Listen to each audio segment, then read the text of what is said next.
On va appeler le docteur Kalboubi qui va nous présenter, qui va nous parler de la procalcitonine.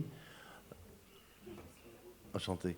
La procalcitonine, je pense qu'il y a beaucoup à dire sur la procalcitonine. Pendant longtemps, on a eu le problème, je prends un petit peu le temps de vous installer. Pendant longtemps, nous avons eu le problème, devant une CRP, on s'est toujours demandé est-ce que c'est inflammatoire, est-ce que c'est bactérien, c'est viral. La procalcitonine est venue un petit peu pour régler ces problèmes. Mais bien sûr, elle garde ses limites. Il y a beaucoup de limites avec la procalcitonine. Je pense que vous en avez parlé. Et elle garde aussi ses indications. Je vais passer la parole au Dr Bigiloun pour nous présenter le professeur Kalboubi, qui le connaît mieux que moi. Vous avez 30 minutes. Donc 20 minutes de discussion, 20 minutes de présentation et 10 minutes pour la discussion. Ça vous va? Oui. Merci. Lamia Rani Ain Tarif, je pense qu'elle commence à être connue. Elle est professeure de pédiatrie à Rabat. Elle est au service des urgences médicales pédiatriques. Elle a un passif de néonatologie. Maintenant, elle s'intéresse à l'urgentologie. Voilà, c'est ma collègue depuis longtemps, depuis plus de 15 ans, et elle est beaucoup appréciée. Merci, j'ai de la chance. J'ai que des compliments. Merci et bonjour tout le monde. Et puis merci à l'Association des pédiatres de Fès pour son invitation. On remercie aussi les laboratoires qui nous ont permis de parler aussi de cette thématique. Si Mahmoud vient de présenter aussi le sujet, la procalcitonine, elle nous intéresse. Donc c'est vrai que c'est un biomarqueur qui est connu depuis une trentaine d'années. On ne comptabilise pas mon temps. Donc elle est connue depuis une trentaine d'années. Il y a eu pas mal d'études qui ont été faites, aussi bien chez l'adulte que l'enfant. Et plusieurs questionnements se posent toujours à propos de ce biomarqueur. Donc je vais essayer de répondre à ces questions et de parler en particulier à l'utilisation de la procalcitonine en pédiatrie. Alors je ne sais pas dans la salle, tout d'abord, est-ce que dans votre pratique quotidienne, est-ce que vous utilisez la procalcitonine de temps en temps? Est-ce que vous êtes convaincu par l'utilité dans votre pratique quotidienne? Oui, je pense que déjà on n'est pas réticent, parce que souvent on rencontre des réticences face à ce marqueur.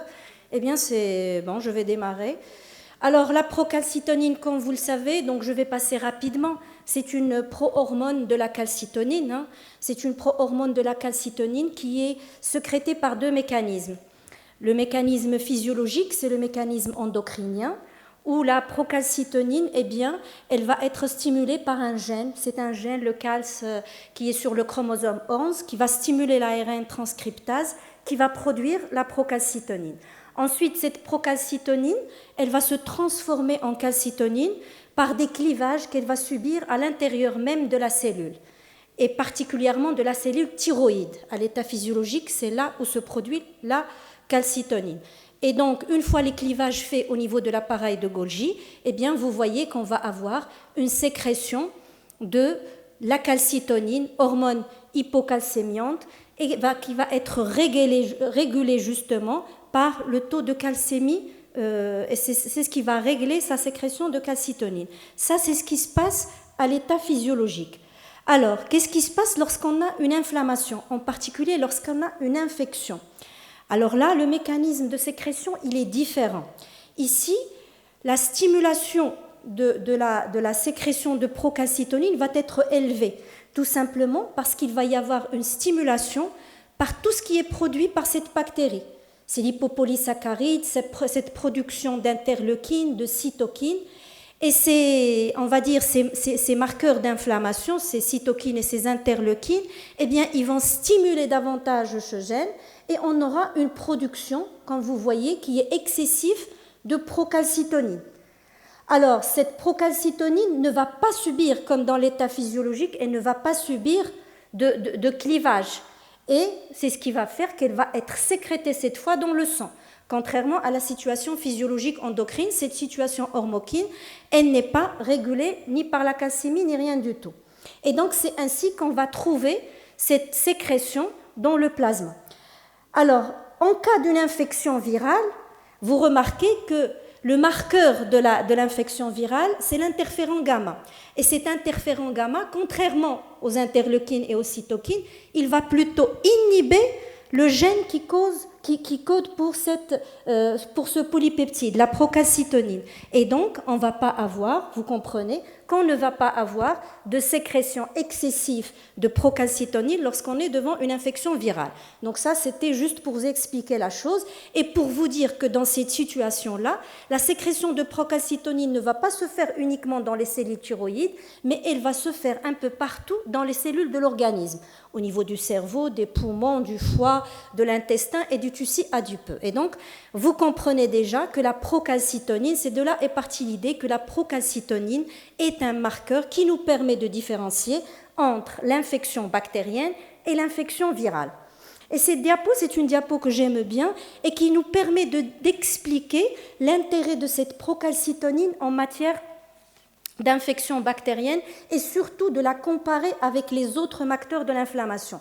Alors vous remarquez que si on injecte de l'endotoxine en IV, eh bien on va avoir une augmentation qui va être rapide de la procalcitonine. Donc à partir de la 3e, 4e heure, vous voyez votre procalcitonine qui augmente et elle va augmenter rapidement dans les 3 à 6 heures pour diminuer ensuite. Contrairement à la CRP, marqueur qu'on avait l'habitude d'utiliser, et où vous voyez qu'on a plutôt la CRP en cas d'infection, elle commence vers la 12e heure, et elle va atteindre son pic vers 24-48 heures. Alors ce qui est important, c'est ce qu'on voit ici sur cette courbe ROC, et si vous voyez l'air qui est en dessous, donc ici, je n'ai pas de pointeur, mais l'air en dessous de cette courbe ROC, vous voyez que les modèles cliniques qui ont utilisé la procalcitonine et ceux qui n'ont pas utilisé la procalcitonine montrent que cette dernière a une sensibilité et une spécificité élevées pour les infections bactériennes. Et donc, si on compare ce marqueur aux autres, ce qu'on retient, c'est que la procalcitonine est un bon marqueur. La procalcitonine est un bon marqueur spécifique de l'infection. Alors certes, elle coûte un peu cher si on compare à la CRP, mais ce qui est intéressant pour la procalcitonine, c'est qu'on a une induction qui est rapide. Donc en 6-12 heures, elle augmente. Et le taux de PCT qu'on va avoir, il va être aussi corrélée à la sévérité de la maladie, et ça c'est très important. Alors elle a une sensibilité qui est diminuée lorsqu'il s'agit d'infections localisées, c'est-à-dire que si vous avez un abcès, ne vous attendez pas à avoir un taux de PCT élevé. Alors de là vient l'idée en quoi est-ce que cette PCT peut être utile pour nous praticiens dans notre pratique quotidienne. Et à mon avis, la fièvre, elle constitue la situation et la problématique qui nous pose le plus de problèmes. Alors la problématique de la fièvre aux urgences, c'est que c'est une situation qui est fréquente, presque 70%. La plupart des étiologies de la fièvre, c'est viral, mais ce qui nous pose problème à nous, c'est de ne pas passer à côté d'une infection bactérienne sévère et d'une infection bactérienne invasive. Donc il faut savoir détecter rapidement un état septique grave pour éviter une mortalité et une morbidité élevée. Alors, il faut savoir aussi que la clinique n'est pas fiable en matière de sepsis et d'infection bactérienne sévère. Malheureusement, la fièvre n'est pas spécifique de l'infection et vice-versa. On peut avoir des sepsis sans fièvre, avec hypothermie en cas d'immunosuppression. Et puis aussi, la clinique chez les enfants, elle est difficile à apprécier. Donc, si vous voyez sur ces différents graphes ici, si vous comparez en fonction de l'âge, alors le nourrisson est celui qui pose le plus de problèmes. Parce que la clinique est difficile, même pour le plus expérimenté d'entre nous. Choper vraiment une infection bactérienne les premières heures, c'est vraiment difficile. Alors, c'est d'ici qu'est partie l'idée comment reconnaître chez ces enfants fébriles des infections bactériennes sévères. Donc, comment faire le diagnostic sans rater ces infections bactériennes sévères? Comment est-ce qu'on peut faire le diagnostic? Et on a commencé à développer dans les années 80 des scores cliniques, puis clinico-biologiques, où on s'est aidé du taux de globules blancs, du polynucléaire neutrophile, de la bandelette urinaire, puis de la CRP. Et malgré ça, on passait à côté ou bien on surtraitait des enfants qui étaient traités par antibiotiques alors qu'ils n'en avaient pas besoin. Et puis par la suite, on a vu apparaître dans les années 2010 ce qu'on appelle le Lab Score. Le Lab Score, c'était là aussi un score qui était proposé et qui avait introduit la PCT pour pouvoir stratifier le risque d'infection bactérienne sévère chez les enfants. Et avec ce Lab Score que vous voyez ici, eh bien, on a démontré que la combinaison de la CRP, la bandelette urinaire et la PCT devant une fièvre isolée, eh bien, il avait une sensibilité de 94 et une spécificité de 78%. Alors, on ne s'est pas arrêté là. Il y a eu, les auteurs, malgré ça, il y avait aussi une utilisation abusive d'antibiotiques et une hospitalisation excessive d'enfants. Alors, il y a eu le step-by-step, le pas par pas, qui a été validé. C'est une étude qui a porté sur un échantillon intéressant et qui a abordé ces enfants, ces nourrissants de 21 jours à 3 mois, d'une façon séquentielle, la clinique et paraclinique, en se basant sur leur âge, l'analyse d'urine et les biomarqueurs, la CRP, la PCT et le nombre de PNN. L'objectif était d'identifier les enfants à bas risque d'infection bactérienne sévère. Alors, ce qui est intéressant, c'est que lorsqu'on était amené à faire ces marqueurs, après avoir éliminé une infection urinaire, parce que c'est elle actuellement qui vient en tête, si on veut, de ces infections bactériennes chez l'enfant, eh bien, si la PCT était supérieure à 0,5, on considérait l'enfant comme à risque, il était hospitalisé, bilanté, antibiothérapie. Si elle était inférieure à 0,5, eh bien, on regardait du côté de la CRP. Si elle était élevée, c'est des enfants intermédiaires et on va bilanter et traiter. Sinon, on était sûr que ces enfants-là n'étaient pas infectés. Et vous voyez qu'avec ça, eh bien, dans le groupe bas risque, on a raté, si vous voulez, un enfant avec une infection bactérienne et un invasif et un avec une infection bactérienne sévère. Et en comparant les scores cliniques de Rochester, clinico-biologiques, le lab score et le step-by-step, on voit que le step-by-step, il est supérieur aux deux autres. Alors, on n'a pu passer qu'à côté de cet enfant. Alors ça, c'était une étude qui était, c'est une cohorte très intéressante qui est parue en 2019 sur 1821 bébés. Alors l'idée des auteurs, c'était, selon une analyse récursive, essayer de dériver des paramètres qui étaient prédictifs d'un faible risque d'infection bactérienne sévère. Alors, ils ont démontré, grâce à l'étude, l'analyse d'urine, le taux de polynucléaire neutrophile inférieur à 4000 et un taux de PCT inférieur à 1 nanogramme 71.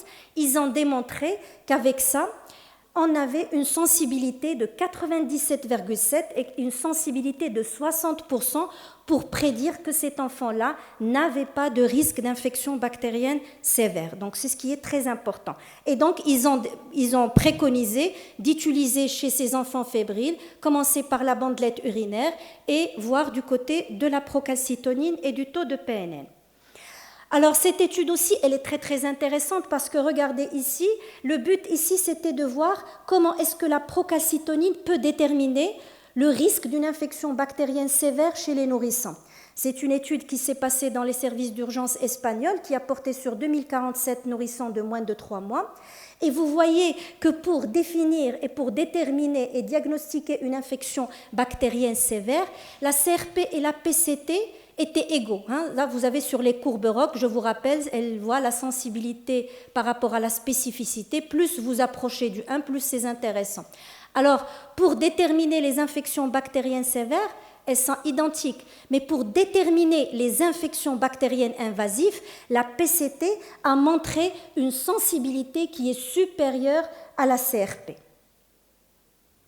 Et je vous rappelle que la sensibilité, c'est ce qui vous permet donc de déterminer qu'un sujet est vraiment malade. Alors, qu'en est-il des phasocs? Ça rejoint un petit peu la fièvre, et il y a les études qui ont été faites dans les fièvres aiguës sans orientation clinique, c'était surtout le but devant ces enfants de ne pas passer à côté d'une infection bactérienne invasive. Et là aussi, la procalcitonine a montré sa supériorité par rapport à la CRP et par rapport au polynucléaire neutrophile pour ce qui est de la sensibilité et de la spécificité pour le diagnostic des infections bactériennes invasives. Mais ce qui est intéressant surtout dans les fièvres aiguës sans orientation clinique, c'est le coût. Parce que longtemps, on a entendu dire que la procalcitonine, CRP, si on compare les deux, la CRP est moins chère, pourquoi utiliser? Alors cette étude-là, ça se passe en Colombie, donc un pays, on va dire, pas très riche que ça. Et ils ont vu comment est-ce qu'avec le coût en utilisant et la CRP et la PCT et le taux des globules blancs, ils ont comparé pour déterminer quels étaient les enfants à risque de déterminer une infection bactérienne sévère. Alors c'est une cohorte de 10 000 patients. Alors vous voyez que ce qu'ils ont trouvé, c'est que les enfants qui ont été traités correctement, qui ont été plutôt diagnostiqués correctement, c'était dans le groupe des PCT, suivi la procalcitonine, suivi de la CRP et du score de Rochester. Et qu'en matière de coût, finalement, ceux qui revenaient le moins cher, c'était ceux chez qui on a demandé la PCT plutôt que de la CRP, plutôt que le score de Rochester. Ceci, on le comprend aisément parce que le Rochester, ça sous-entend une hospitalisation, ça sous-entend des globules blancs, parfois même une ponction lombaire. Et donc, ils ont dit qu'il fallait peut-être prendre en considération ça pour les décisions, pour nos décideurs de santé, pour les prendre en charge, pour les implanter dans les hôpitaux. Alors le sepsis, c'est notre hantise dans les services d'urgence. Alors ça, c'est les premières études qui étaient faites et qui ont déjà montré la spécificité de la procalcitonine pour l'infection bactérienne. Alors à l'état physiologique, on ne sécrète pas de procalcitonine, sinon elle est inférieure à 0,1. Donc en cas d'infection bactérienne sévère, vous voyez qu'elle est élevée. Et donc dans les infections localisées, peu. Et ce qui est intéressant pour la procalcitonine, plus que sa spécificité pour l'infection bactérienne, c'est qu'elle est corrélée au degré de la sévérité plutôt. Elle est corrélée à la sévérité de la maladie. Et là, vous voyez avec l'ancienne définition du sepsis, parce que c'est une étude ancienne, où on parlait encore du SIRS, du sepsis et du sepsis sévère. Ça a changé depuis peu et peut-être que ça va changer encore. Eh bien, vous remarquez que, regardez, le taux de PCT, c'est significatif. C'est vraiment corrélé à la gravité de la maladie.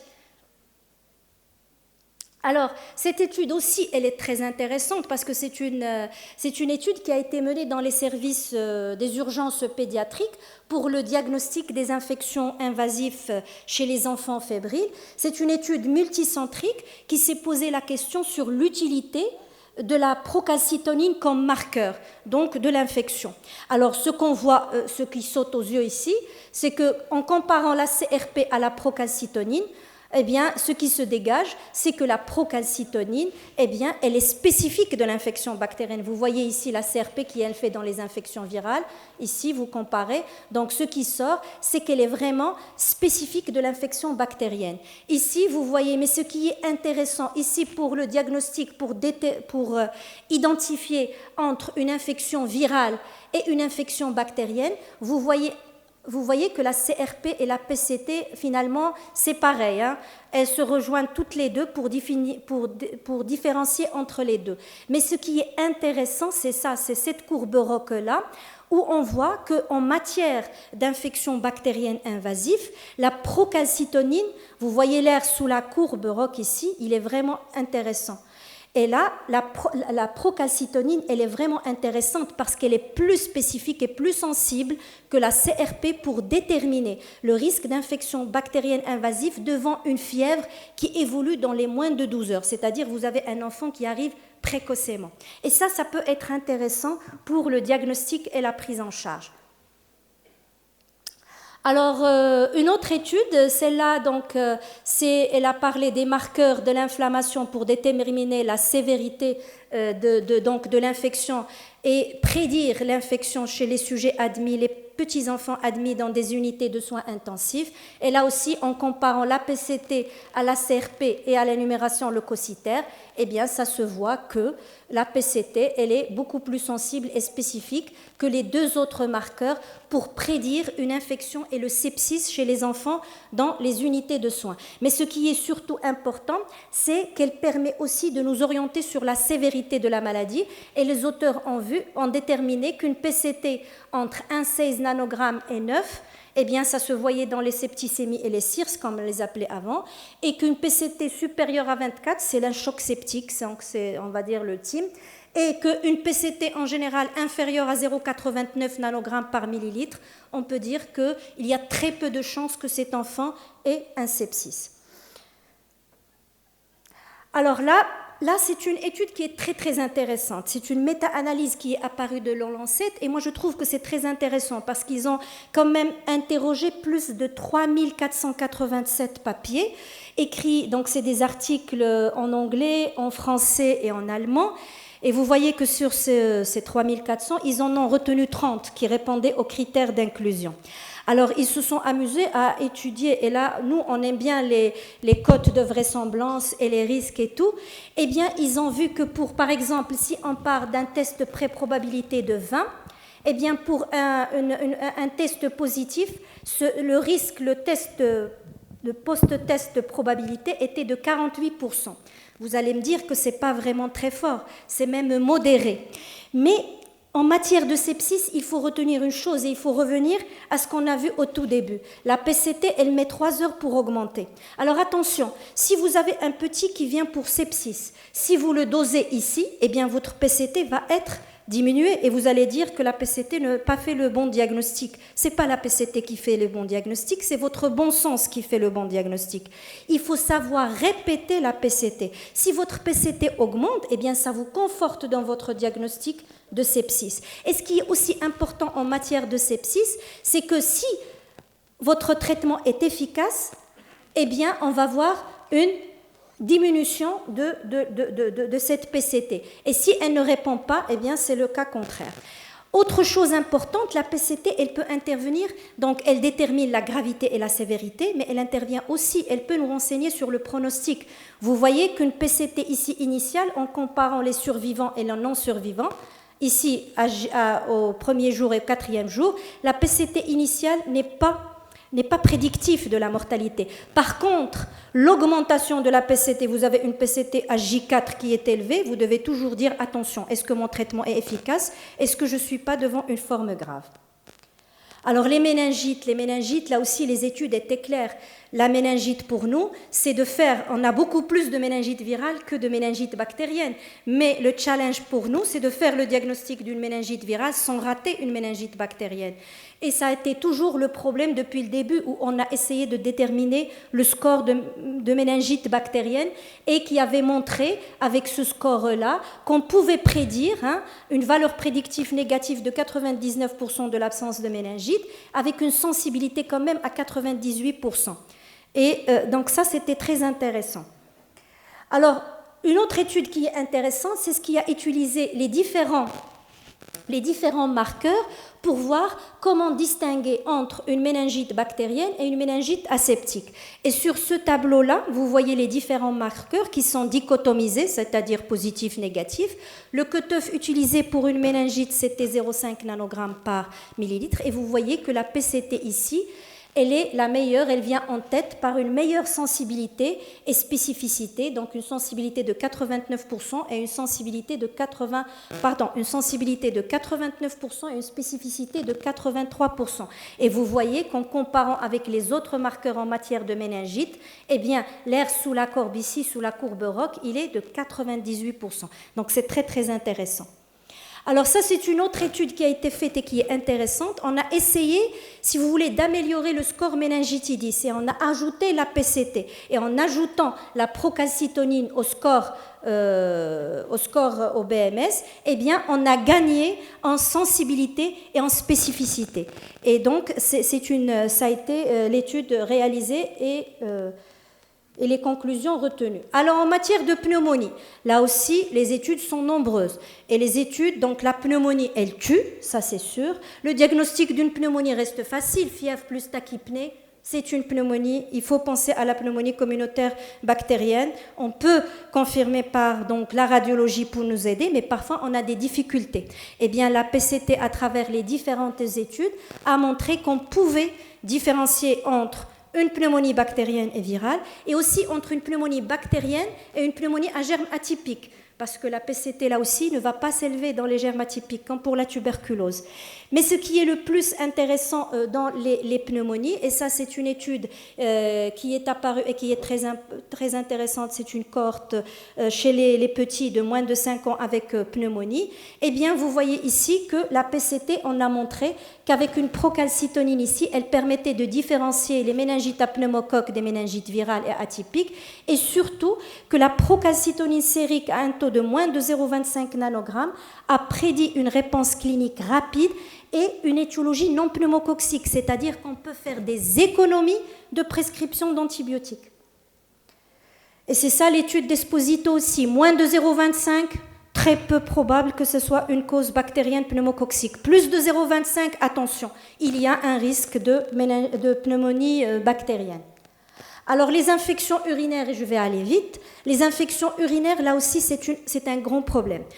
Il faut toujours pour nous différencier entre la forme basse, qu'on appelle la forme haute, c'est-à-dire l'atteinte du parenchyme rénal. Et là aussi, la PCT avait montré qu'elle arrivait à déterminer s'il y avait une atteinte du parenchyme rénal. Mais le plus important dans tout ça, c'est que parce que la clinique n'est pas parlante. La clinique en matière d'infection urinaire n'est pas parlante. On arrive à avoir une CRP qui est élevée, EDIR et un ECBU, mais qu'en est-il de l'atteinte du parenchyme et du risque de cicatrice? Eh bien, ce qui est intéressant, c'est que la PCT, elle permet de prédire la gravité du reflux. Parce que quand on a un reflux avec une infection urinaire, c'est-à-dire que pour nous, pour le futur, il y a un risque de cicatrice rénale. Et c'est l'étude qui a été portée sur cette méta-analyse que je trouve très intéressante et qui a porté sur l'intérêt de la PCT pour diagnostiquer la gravité du reflux. C'est-à-dire qu'à partir de certains taux, on arrivait à prédire est-ce que c'était un reflux de haut grade ou de bas grade. Et ce qui est surtout important, c'est que les auteurs ont conclu qu'on devait valider la PCT comme étant un prédicteur de reflux, mais surtout l'introduire dans la conduite à tenir ultérieure, parce que dans les décennies qui sont passées, on s'est tous dit, devant une première infection urinaire, eh bien, on fait une écho, si tout va bien, on attendra. Mais on peut avoir des reflux de bas grade qui peuvent donner des complications et une atteinte du parenchyme. Alors, pour le nouveau-né, ça a été vraiment des discussions, je veux dire des grandes discussions. Je ne vais pas vraiment entrer dans le sujet parce que ça nécessiterait toute une présentation. Alors, le problème chez le nouveau-né, c'est qu'il y a une élévation physiologique de la procalcitonine entre la 48e et la 72e heure. Et c'est à ce moment-là que, normalement, on est censé faire le diagnostic de l'infection néonatale. Donc, ça ne nous arrange pas. Et on nous a tous dit, tout un nouveau-né qui va mal est infecté jusqu'à preuve du contraire. Pourquoi? Parce que la mortalité ici, le sepsis et la mortalité ne ratent pas ce nouveau-né. Alors, l'ORAM, qui est d'une équipe nantaise, a essayé de contourner cette élévation physiologique par le dosage de la PCT au niveau du cordon.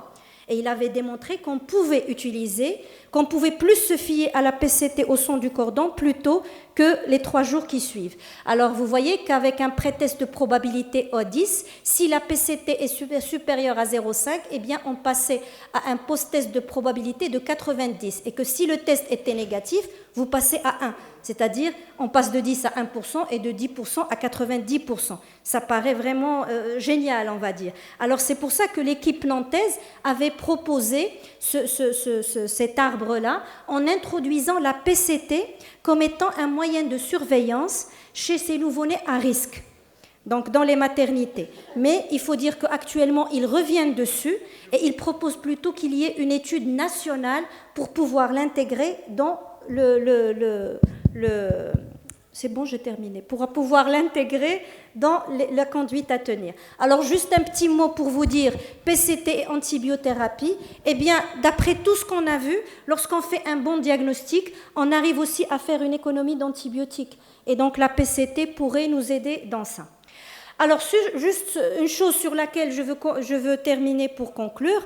Alors, la PCT, il faut garder en tête que la PCT ce n'est pas quelque chose de parfait. La PCT est un bon marqueur biologique qui est spécifique de l'infection bactérienne. C'est un outil qui va nous aider dans notre diagnostic, mais il faut toujours garder en tête le bon sens clinique. Sinon, on sera remplacé par les robots et par l'intelligence artificielle. Voilà, je vous remercie. Merci, professeur Kalboubi, merci infiniment pour cette présentation. Je crois qu'on a bien compris que vous étiez fan de la PCT. Sauf que bon, c'est vrai qu'elle est très intéressante dans les infections pulmonaires, dans les méningites, dans les sepsis. Bien sûr qu'elle nous aide énormément. Sauf que je pense que par rapport aux jeunes qui sont présents dans la salle, je pense qu'il faut quand même noter que une PCT négative ne veut pas dire qu'il n'y a pas d'infection bactérienne. Ça, je pense qu'il faut vraiment le garder en tête. Oui, parce que la PCT est négative dans les endocardites, elle est négative dans les infections profondes, dans les abcès, elle reste négative. Pourtant, on est bien dans l'infection bactérienne. Donc, je pense que les jeunes doivent garder ça en tête, qu'une PCT négative ne veut pas dire qu'il n'y a pas d'infection bactérienne. D'accord ? Tout à fait. Je pense que c'est ça le bon sens clinique. La PCT, certes, elle ne va pas. Il y a beaucoup de faux positifs. Il y a beaucoup de faux positifs. Et d'ailleurs, chez le nouveau-né, c'est ce qui constitue un frais. Et des faux négatifs. Et des faux négatifs. La tuberculose, qui est fréquente dans notre contexte. Les infections localisées, vous venez de le dire. Les abcès. Mais il y a le bon sens clinique. Et puis la PCT, on ne va pas l'utiliser pour quelque chose qui est évident. Je veux dire, si vous avez une infection qui est évidente, vous n'allez pas démarrer par ça. Mais c'est un outil qui va nous aider dans notre démarche diagnostique, qui va peut-être nous accompagner dans notre antibiothérapie et qui va aussi nous aider à l'arrêt de l'antibiothérapie. Absolument. Et autre chose, c'est une question que je voulais vous poser, mais vous avez pratiquement répondu par rapport justement à ce problème qui nous se pose souvent, c'est par rapport à l'infection néonatale. Oui. Donc on ne sait vraiment pas comment faire, les 2-3 premiers jours, on ne sait pas comment faire.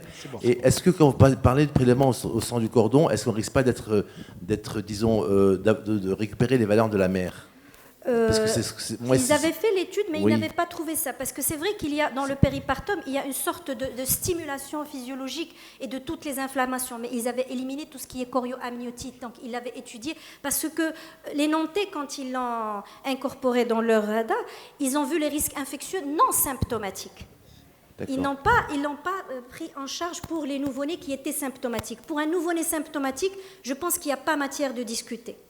Mais par contre, pour les nouveau-nés asymptomatiques, et on le voit dans nos maternités et quand on est appelé, c'est des prescriptions de CRPH 12, H24, des hospitalisations parfois, et parfois même des antibiothérapies, puis arrêtées par la suite. Alors le nouveau-né, oui, ça pose problème. Par contre, la PCT a été intéressante chez les nouveau-nés sur la dernière étude qui est sortie au Lancet, et la méta-analyse, le NEOPIS, je pense, où ils ont démontré qu'on pouvait s'aider de la PCT pour réduire justement la durée d'antibiothérapie pour les infections qui étaient probables. Oui, mais ça donc... S'il vous plaît, excusez-moi, parce que les organisateurs nous demandent... Il y a encore une question pour la présentation de monsieur. Je donne la parole à la salle, s'il vous plaît. Est-ce qu'il y a une question pour le professeur Hassan Chli? Il nous reste une seule question et peut-être un mot de la fin de professeur Benjelloun. Une question pour professeur Chli. Une question. Si Bouhmouch.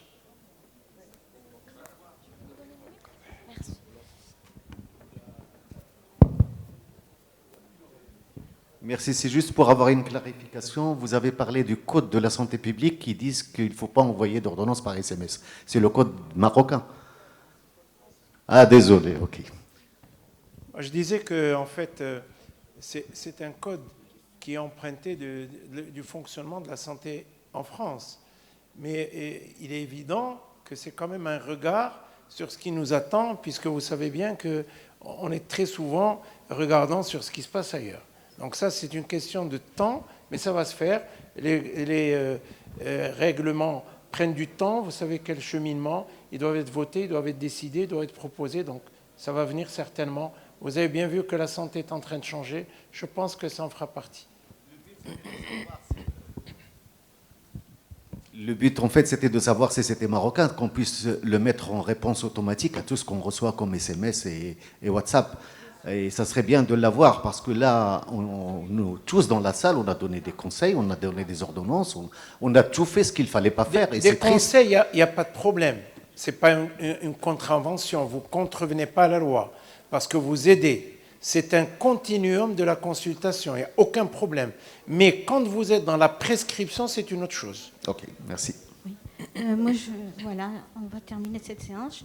Je vais remercier le professeur Chéli et le professeur Kaboubi pour brillantes prestations, et pour les recommandations, pour les conseils. Effectivement, nous avons un vécu tumultueux, on va dire parfois, concernant toutes les prescriptions médicales. Il faut commencer à les parfaire. Moi, je vous remercie infiniment. Je sais que j'ai appris beaucoup de choses avec vous.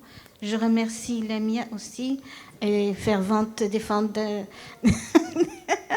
de la PCT. Moi, je pense que l'AMO est aux portes, et ça va nous permettre de prescrire plus facilement cet examen. C'est un outil d'aide diagnostique.